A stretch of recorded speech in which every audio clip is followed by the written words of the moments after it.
अस्सलाम वालेकुम। आज हम लोग पढ़ाई करेंगे चैप्टर 10 अपना गांव। गांव के हरे भरे खेत, कल कल करके बहती हुई नदियाँ, पेड़ की डालियाँ और उन पर झूलते हुए बच्चे, झूला झूलते हुए बच्चे, ये सब हम लोग को शहर में नहीं मिलती है। बेसिकली आज हम लोग पढ़ाई करेंगे गांव की सुंदरता। गांव की सुंदरता के बारे में आज हम लोग पढ़ाई करेंगे। निखिल के पिता शहर में प्राध्यापक थे। उसके चाचा गांव में रहते थे। एक बार वो अपने पिताजी के साथ गांव आया। गाड़ी एक छोटे से स्टेशन पर रुकी। वहां उसके चाचा जी उनकी प्रतीक्षा कर रहे थे। वे सब टांगे से घर की ओर चल दिए। निखिल, जिसके पिताजी शहर में प्रोफेसर हैं, प्राध्यापक प्रोफेसर, ठीक है, वो अपने चाचा जी के घर गांव जा रहा है अपने पिताजी के साथ। गाड़ी जो है वो एक स्टेशन पे रुकती है। वहाँ पे उसके चाचा जी आते हैं और टांगे पे बैठाकर उन लोगों को अपनी घर ले जाते हैं। घर जाते वक्त निखिल क्या बोलता है, वाह, मिट्टी की सोंधी सुगंध अच्छी लग रही है। उसे ये सब देखकर अच्छा लगता है। थोड़ी देर बाद ही गांव के घर दिखाई देने लगे।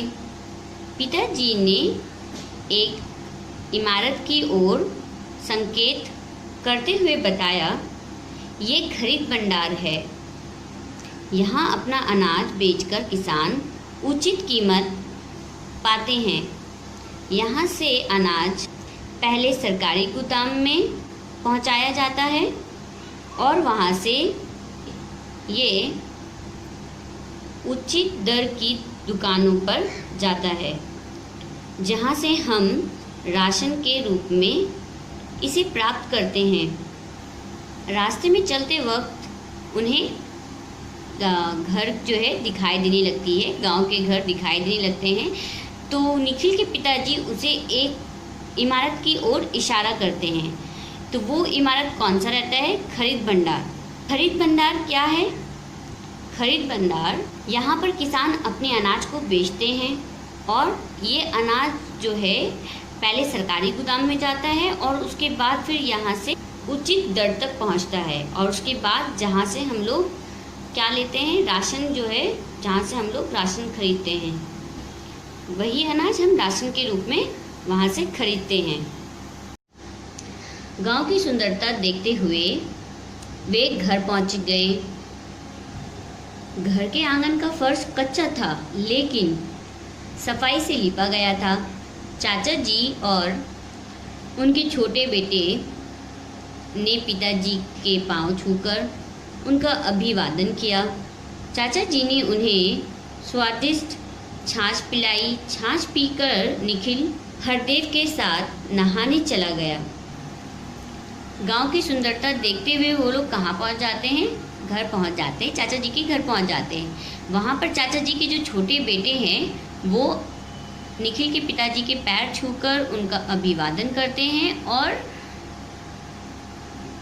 चाचा जी जो है उन्हें छाछ पिलाते हैं। और वो छाछ पीकर निखिल नहाने के लिए चला जाता है। नहाते वक्त निखिल क्या कहता है, सुनिए। हुर्रे, मज़ा आ रहा है। निखिल को बहुत मज़ा आता है नहाते वक्त। हरदेव, निखिल। ठंडे पानी से नहाकर निखिल को ताजगी का अनुभव हुआ। फिर हरदेव निखिल को अपने खेत पर ले गया। वहाँ छोटे छोटे क्यारियों में भिंडी, करेले, टमाटर के पौधे लगे थे। लौकी के बेल पेड़ से लिपटी थी।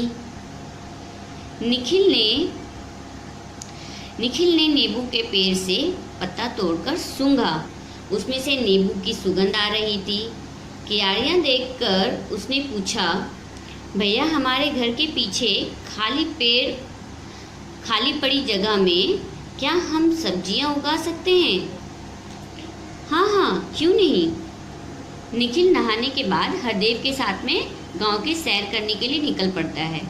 तो वहाँ पर उसे बहुत सारी चीज़ें देखने को मिलती है, जैसे कि भिंडी, करेले के पौधे वगैरह दिखता है, नींबू के पत्ते तोड़कर उसमें से नींबू की सुगंध आती है। तो वो भी पूछ उठता है कि हमारे घर के पीछे खाली पड़ी ज़मीन है, तो क्या हम उसमें सब्जियां उगा सकते हैं? ये बड़े हरदेव ने बताया, आजकल बीज बोने का समय है, इसलिए किसान व्यस्त है।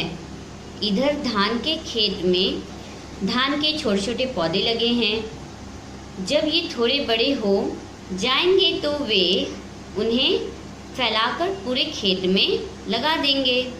चलते चलते जब निखिल और हरदेव दोनों आगे बढ़ते हैं तो हरदेव निखिल को बताता है कि आजकल किसान जो है धान की खेती करने में बिजी हैं। इस वजह से वो लोग थोड़ा अपने काम में व्यस्त नज़र आ रहे हैं। यहाँ पे हरदेव बताता है निखिल को, वो देखो किसान ट्रैक्टर और हल से खेत जोत रहे हैं। ये ट्रैक्टर और ये हल। वे बातें करते करते बस्ती की तरफ आ गए। अरे वो आपका विद्यालय है? हाँ, आसपास के गांव के छात्र भी यहाँ पढ़ने आते हैं। लौटते समय निखिल ने पशुशाला देखी। उसमें कुछ गाय भैंस बंधी थी। घर के बाजू में बना गोबर गैस संयंत्र दिखाते हुए हरदेव बोला, इस संयंत्र में गोबर गैस बनती है। इस गैस के इस्तेमाल से अब रसोई में धुआं नहीं होता है, मक्खी मच्छर भी नहीं होते हैं। तभी चाचा जी ने आकर कहा, जल्दी आओ, तुम्हारी चाची ने खाना तैयार कर दिया है। दोनों हाथ धोकर रसोई घर में गए। चाची जी ने खाना परोसा। खाने के साथ घर में बना मक्खन खाकर निखिल फूला ना समाया। कितना प्यारा है गांव। रास्ते में हरदेव निखिल को अपना विद्यालय दिखाता है और फिर वो पशुशाला देखते हुए ये गोबर गैस वाला संयंत्र देखता है और जिसकी खूबियों के बारे में हरदेव बताता है। उसके बाद उसके चाचा जी आ जाते हैं खाने के लिए, उन्हें बुलाने के लिए। अब वो लोग बड़े मज़े से रसोई घर में खाना खा रहे हैं। निखिल, हरदेव खाना खाते हुए